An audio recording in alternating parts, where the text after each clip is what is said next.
There comes a time when we become just a little too old for trick or treat. At an age when dressing in scary costume is still fun, but slightly childish, and yet the thrill of Halloween hasn't been completely smothered by growing up. An age when it's all make-believe, but maybe.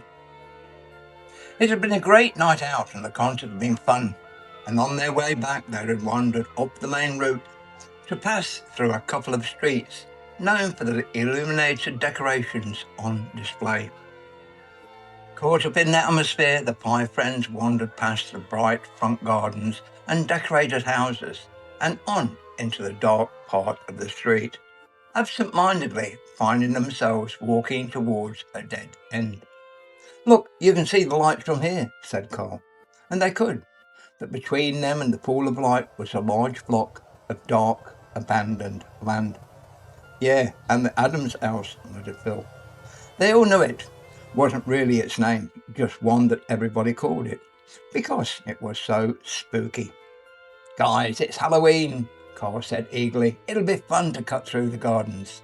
"Count me out," grumbled Sarah. She looked at Phil for his agreement, but in the shadows she couldn't see his expression. Carl began to laugh, but it was a taunting laugh. "Oh, come on. What are we little kiddies afraid of a pile of bricks and timber?" "If you put it that way, then yes," Sarah added. "Come on, Phil." She stopped walking and gently tugged at the boy's arm, but he stood still. At that moment they felt the first drops of rain fall onto their exposed flesh. Moments later there was a sharp crack and a flash of lightning lit up the distant sky beyond the old mansion, framing it for moments in the stark, bright light. The image imprinted on their minds sent a chill down their spines. A low rumble filled the air, and the rain began to get heavier. "Come on," urged Sarah, pulling at Phil, but he turned and looked at her. "We'll get soaked if we go back the long way." She looked at him pleadingly. "If we don't take these costumes back in perfect condition, it will cost us for all the cleaning," Carl argued. "And if we get them torn in that wilderness of a garden, it'll cost the same," she countered. "We won't. There's plenty of moonlight to follow the path." Carl felt he had quashed her argument. "Phil," Sarah said demandingly, as she held back. But one by one the others followed Carl, and it was either join them or be left alone. Yet, reluctant as she was to admit it, she too felt the tingle of excitement as they passed inside the gate. The building really did look scary, but nothing happened, and they began to follow the stone-paved path, the thrill of excitement and fear building as they approached the decrepit house. "People say this place is haunted," whispered Emily, her voice barely audible over the crunch of gravel and stone beneath their feet. "What's that?" uttered Carl urgently. They all froze, looking at the building for whatever he had seen. "Oh, come on," laughed Carl, rolling his eyes as an attempt to scare them with some imaginary noise. "It's just a story. Nobody really believes in ghosts anymore." As he spoke, they saw a sheet of weathered paper laying on the path in front of them. Emily stopped to pick it up. "It's a map," she said, puzzled. "What of?"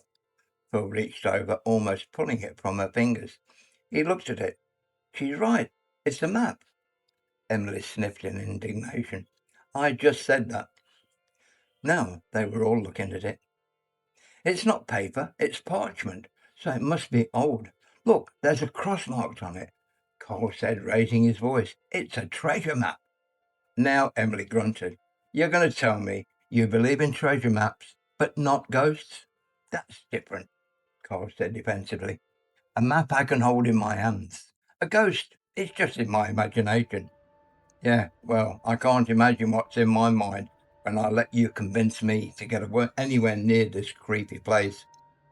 "We're not supposed to ignore it," Carl said mischievously. Sarah snorted. "It's just a stupid piece of paper." "No," he said, looking at them. "We should look for the treasure." Sarah was quick to reply. "Oh, yeah, and we'll find some stupid treasure that nobody has ever found before." Maybe no one has ever looked before. Look, over there. They did, and saw a rabbit hole and a small open casket beside it. Rachel said what they all assumed. No, it's somebody's idea of a Halloween prank. Trick or treat, grinned Carl. Well, you're welcome to go looking all over the countryside. Me, I'm going home. Come on, Emily. Sarah tugged at the girl. Carl almost begged, but we're here, and somebody left this for us.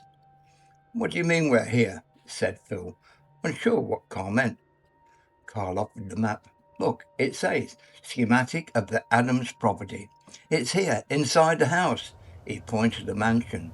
All their eyes followed his gaze. They pushed open the creaking front door. It was impossible to ignore the chill that ran down each of their spines. The air inside was thick with the scent of decay and rot, and the shadows seemed to writhe across the walls like living things. I don't like this. I don't think this is a good idea at all, whispered Sarah, clinging to Phil's arm. The place looks like it could collapse on top of us. It's not far. Phil tried to make her feel less apprehensive. Carl will never let it go if we don't find the treasure. And then we'll get out real quick. His own voice, a little more hesitant than he intended. It's just a trick, she reminded him. It's somebody's idea of an elaborate trick or treat. Maybe, but it's a good one. It said the map of Adam's house. It's not. That's just what people call it. It has to be a prank. Yeah, then come on, enjoy the fun. The group fanned out a little, the flashlights from the boys' phones casting eerie shadows, lighting a painting hung on the wall. That's odd, muttered Emily. No furniture, no nothing, but there's a painting. There's more, said Phil, holding his phone so the light shone down the passage. As they pushed open the creaking front door, it was impossible to ignore the chill that ran down each of their spines. The air inside was thick with the scent of decay and rot, and the shadows seemed to writhe across the walls like living things. I don't like this. I don't think this is a good idea at all, whispered Sarah, clinging to Phil's arm. The place looks like it could collapse on top of us. It's not far. Phil tried to make her feel less apprehensive. Carl will never let it go if we don't find the treasure. And then we'll get out real quick. His own voice, a little more hesitant than he intended.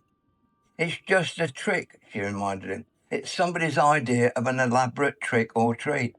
Maybe, but it's a good one. It said the map of Adam's house. It's not. That's just what people call it. It has to be a prank. Yeah, then come on, enjoy the fun. The group fanned out a little, the flashlights from the boys' phones casting eerie shadows, lighting a painting hung on the wall. That's odd, muttered Emily. No furniture, no nothing, but there's a painting. There's more, said Phil, holding his phone so the light shone down the passage. Everything seemed quiet, but as they followed the instructions written on the yellowed old parchment deeper into the house, they began to hear faint whispers, muffled screams. What's going on? Whispered Emily, her eyes wide with fear. It's a speaker somewhere, said Sarah, in a less than convincing tone. We probably walked through an infrared beam or something. Rachel answered her, voice trembling. I'm over any Halloween prank. I think we should get out of here. Stop overreacting, sneered Carl.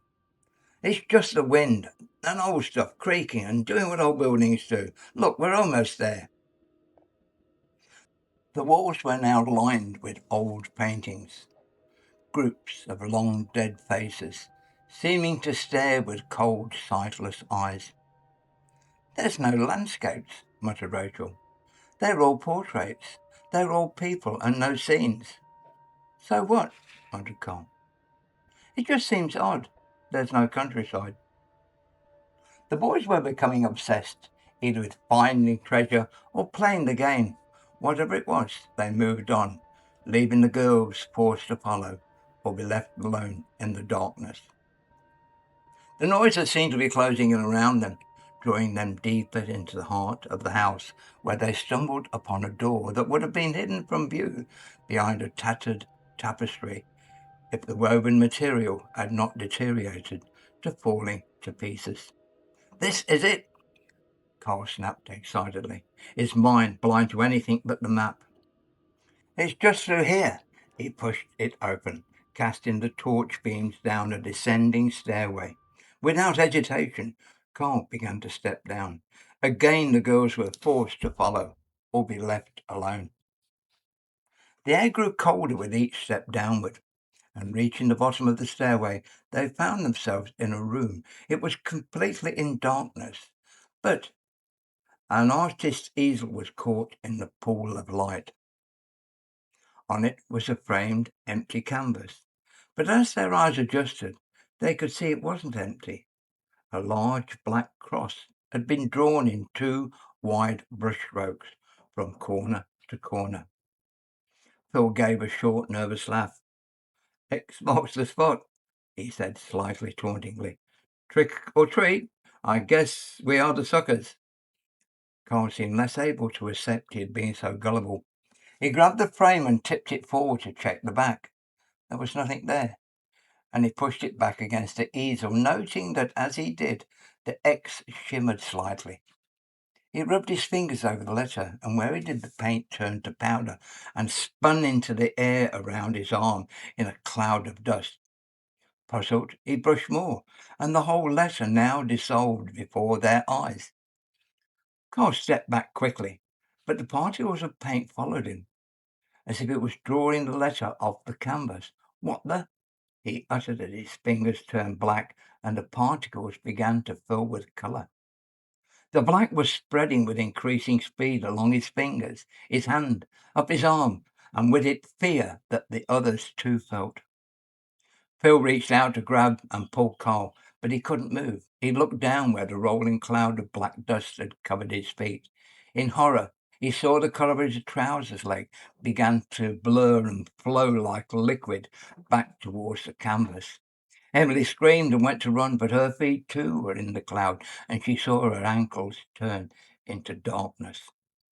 Sarah and Rachel too were being drawn along with the now colourful flow.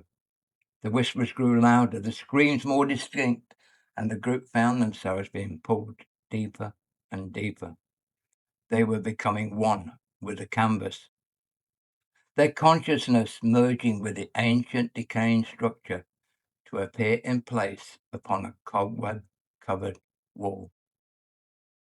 As they vanished into the darkness, the house seemed to sigh, the whispers dying away to silence outside. A piece of parchment fluttered up from the house, caught and carried away on the wind. The old mansion was again quiet, and still keeping its secrets locked within its crumbling walls.